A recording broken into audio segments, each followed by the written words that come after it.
Momento de la columna económica con nuestro especialista, nuestro columnista, el contador Carlos María de los Santos. Contador, ¿cómo le va? Bienvenido. Bueno, un gran placer, como siempre, compartir con todo el equipo de Canal 9, con ustedes, con la audiencia.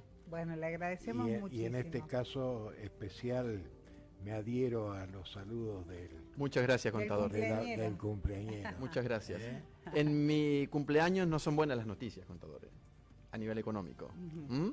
¿Puede ser? Bueno, mira, la verdad que ya hoy, primero que me gustaría que algún día me inviten para otros temas, ¿no? Porque un poco más agradables, sí, dice usted. y siempre da la casualidad que venimos cuando hay un gran marullo. La verdad que como está el país, yo creo que no cambió mucho, a pesar de que se hable de la gran crisis, de lo que veníamos hablando de meses anteriores. Porque en realidad, tanto este gobierno como el anterior o lo que sea, cualquiera que gobierne este país, si nosotros no hablamos de producción, es muy difícil salir adelante. Si nosotros no hablamos de que tenemos que tener, si yo quiero comprar algo, me puedo endeudar, algún día tengo que pagarla la deuda. Ahora, por ejemplo, recién hablando fuera de cámara acá con la niña, me decía el tema de Turquía. Sí, influye, de alguna manera nos va a aumentar la tasa, pero no nos soluciona el problema de nuestro país, así tengamos tasa barata. Nosotros la deuda la tenemos que pagar con producción, y si el país no produce, realmente es muy difícil salir adelante. Y creo que seguimos con un término que yo siempre he aplicado, digamos, pero con todo respeto, seguimos queriendo buscar soluciones sobre la base de la timba financiera. Entonces, tenemos una tasa del 45% de referencia, a partir de ahí lo que le agregan los bancos. Tenemos un dólar que no lo pueden controlar a pesar de que venden todo. ¿Por qué compran los argentinos dólar? ¿Porque les gusta el verde?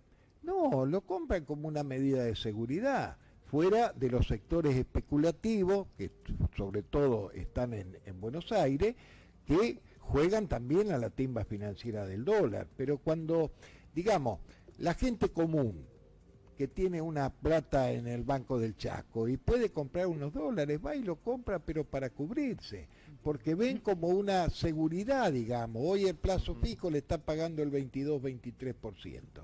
Y quieren tomar un crédito y no tienen que pagar menos del 60%. Esta es la realidad. Entonces, yo digo, yo siempre también lo recuerdo y lo he escrito en algunos artículos, digamos, hay un dicho del Papa Juan Pablo II que decía, el capitalismo no es tan, y lo decía un papa, el capitalismo no es tan bueno y el socialismo no era tan malo. Si usted lo aplica como término general, es lo que cabe acá. Siempre vivimos diciendo que lo anterior era horrible y que esto es bueno. Esto no es bueno y lo anterior no era tan malo, pero tampoco era bueno. Entonces, ¿por qué no buscamos realmente el punto intermedio? Sin la animosidad de que si vienen las elecciones o no vienen las elecciones. Yo digo, el país va a salir adelante en la medida que nosotros podamos pagar las deudas sobre la base de producir. Si yo compro más de lo que vendo, es imposible salir adelante. Algún día me tengo que ahogar. Contador, hoy la Nación firmó un decreto con una serie de medidas, un par de medidas importantes. Uno de ellos tiene que ver con este fondo solidario, fondo sojero, como se le llamaba. Esta quita va seguramente a perjudicar sobremanera a las provincias y particularmente también a los municipios. ¿Qué opina usted de estas medidas que tomó y particularmente esta del fondo solidario? Bueno, es más ajuste. Es más ajuste. Lo que va a tener la repercusión en la provincia es de que este fondo sojero, el porcentaje que le tocaba a las provincias y a su vez lo que las provincias le daban a los municipios para hacer obra, para hacer calles, para hacer obra pública, digamos, va a dejar de existir. Los municipios, inclusive más, muchos municipios hasta lo ocupaban, seamos realistas, hasta para pagar sueldo. Sí. Más de uno va a estar complicado. Por eso digo, volvemos al ajuste. Usted me dice, el déficit fiscal es el drama del país. Yo no digo que sea bueno. Ahora, ¿Francia tiene déficit fiscal? Estados Unidos tiene déficit fiscal, Inglaterra tiene déficit fiscal, todos los países tienen déficit fiscal. Ahora nosotros, todos están con el Fondo Monetario Internacional ahogado, todos están con que no pueden realmente salir adelante con una inflación descontrolada, ninguno. Entonces, nuestra economía es muy endeble, contador. Porque no producimos. Y todas las medidas que hemos tomado, fíjese, para que la industria cada vez trabaje menos, porque no tiene mercado interno y la exportación hoy se les hace complicada, ya sea por temas impositivos, sea por lo que usted quiera, pero realmente es complicado exportar. Entonces, esto es lo que tenemos que estudiar. Independientemente de que se vayan, yo no me niego a que se tomen medidas para ajuste, pero que no pongamos que el ajuste es la panacea, porque en definitiva, a nosotros, ¿qué es lo que nos debe interesar como de la economía? ¿Que los números cierren o nos tiene que interesar el ser humano? En la Argentina, los gobernantes, en el Chaco, los gobernantes del Chaco, los intendentes, que son los que gobiernan sus pueblos, ¿en qué tienen que pensar? En Juan, María y José, en el ser humano. ¿De qué vale que nos cierren los números? Que está demostrado que tampoco cerrando los números estamos en la panacea y esa sea la solución. Y dejamos de pensar en el ser humano. Esto es lo que nos tiene que preocupar. Ahora, si usted me dice, mire, vamos a tomar estas medidas, porque vamos a desarrollar determinadas cosas en función de que va a beneficiar a los argentinos, o va a beneficiar en el Chaco a los chaqueños, o las medidas que tome el intendente van a beneficiar a los ciudadanos de su pueblo, ¿quién no la va a apoyar? No es un problema ideológico ahí. Si usted va a tomar medidas, ¿qué radical no quisiera tomar medidas que beneficien a los pueblos? ¿Qué peronista no va a querer tomar medidas que solucionen los problemas de los pueblos? Ahora, nos matamos discutiendo los grandes números que en general nadie entiende. Porque lo que entiende la gente es si a fin de mes llegó o no llegó. Exactamente. Es día a día, contador. Es si, por ejemplo, cuando cobró el sueldo, fue al Banco del Chaco y le quedó saldo. Ha pasado en estos meses que mucha gente se quedó con saldo cero porque le debitaron todo el crédito y tienen que volver a tomar crédito. Esta es la situación. Por eso digo, en la economía, mire, se dicen tantas cosas, pero ¿sabe qué? Lo que muy poco vemos y escuchamos es que se hable del ser humano. Esto es lo que a mí me preocupa, no lo ideológico. Yo no soy macrista, tengo una posición política asumida públicamente, pero no me preocuparía que Macri gane 4 años más. Lo que me preocupa es que andemos bien. Pero cuando digamos que andemos bien, no me traigan una pizarra de números que nadie entiende. Que me digan, mire, ahora la gente tiene trabajo, ahora la gente gana más, ahora la gente puede consumir, ahora la gente puede tomar vacaciones, hacer una vida digna, que puedan comer como corresponde, que puedan alimentar a su hijo como corresponde. El día que me digan eso los economistas, o hablemos los economistas de esos temas, es donde vamos a ver que realmente las cosas han cambiado. Contador, en el marco de esta medida, fundamentalmente en el fondo sojero, ¿cuál va a ser el impacto económico aquí en la provincia del Chaco y las derivaciones y consecuencias? Usted hablaba de que ese fondo directamente se invertía en la realización de distintas obras necesarias para los municipios. ¿El impacto, sabe más o menos usted ya qué importe, qué valor se reduce de ingreso a las arcas del gobierno de la provincia del Chaco a raíz de esta medida nacional?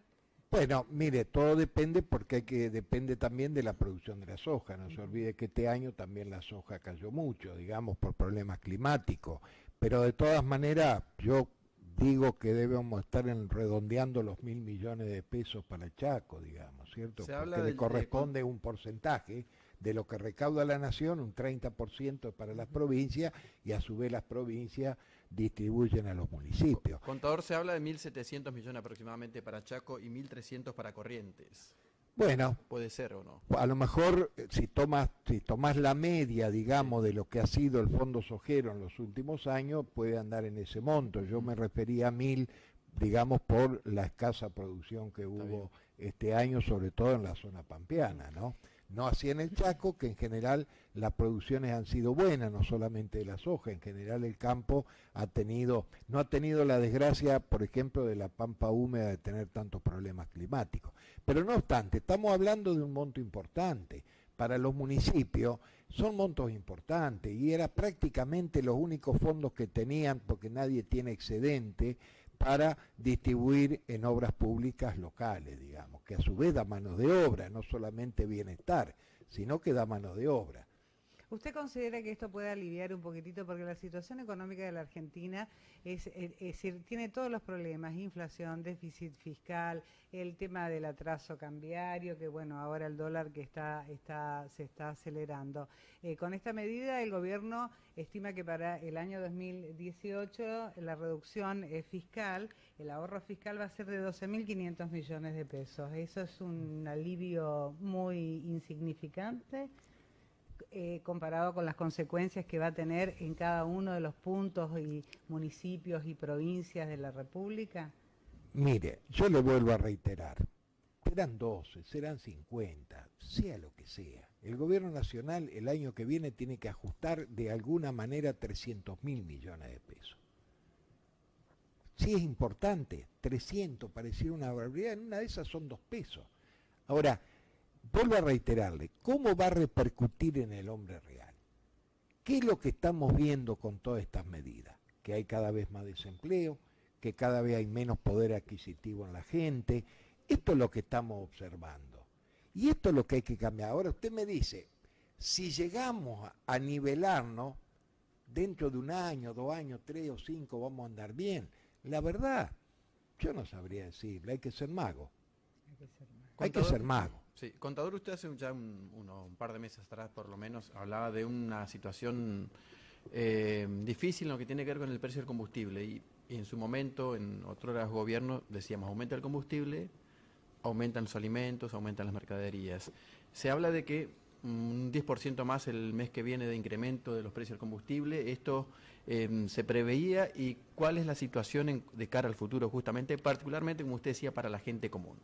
Y bueno, fíjese la contradicción que tenemos. No tenemos dólares, porque todo este tema del bullicio que hay económico es por la falta de existencia de dólares.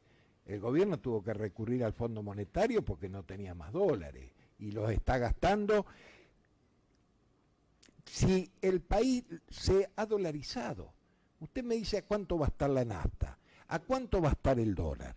Yo diría que la lógica con esta alternativa que llevamos, y no más de 60, 90 días tendríamos que tener un dólar de 40. Cuando estábamos en 20 hablamos de 25 en este programa y no le erramos.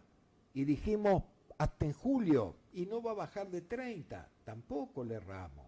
Y es probable que esté en 40, porque no hay límite, porque no hay ingreso de dólares en el país.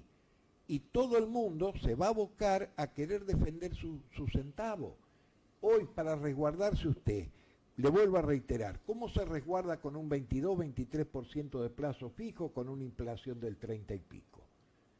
¿Qué es lo que va a buscar? Buscar una moneda fuerte. Y la moneda fuerte hoy es el dólar. Nos guste o no nos guste. El que jugó al dólar y puso sus ahorros en dólar en diciembre, y por lo menos ganó no que ganó un 70%, resguardó la moneda en un 70%. Esta es una realidad. Por eso digo, el gobierno mismo ha dolarizado el valor de las tarifas. Entonces me dice usted, este va a ser el último aumento de la nafta. Los de la nafta están pidiendo que vuelva a tener el valor dólar internacional. Si estamos en 30, lógicamente van a pedir aumento, fuera de lo que ya estuvo programado cuando estaba en 28, porque se creía que en 28 se iba a estancar.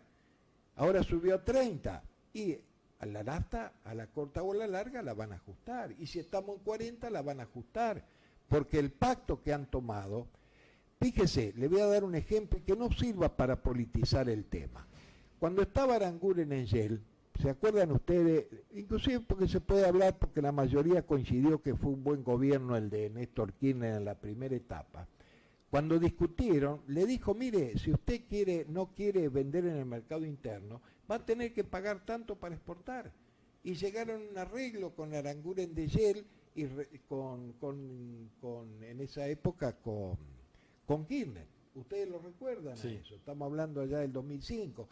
Y lo doy como un ejemplo, porque los gobiernos tienen que tomar algunas medidas justamente en defensa del mercado interno, en defensa del ser humano argentino, porque acá los que gobiernan, tanto los senadores, diputados, que son puros discursos muchas veces, tienen que pensar en los argentinos, porque los argentinos lo han elegido, lo han mandado ahí, hemos elegido a nuestro gobernador, hemos elegido a nuestro presidente. Tienen que pensar en el ser humano, si no, no hay solución. Exacto. Muy bien, contador.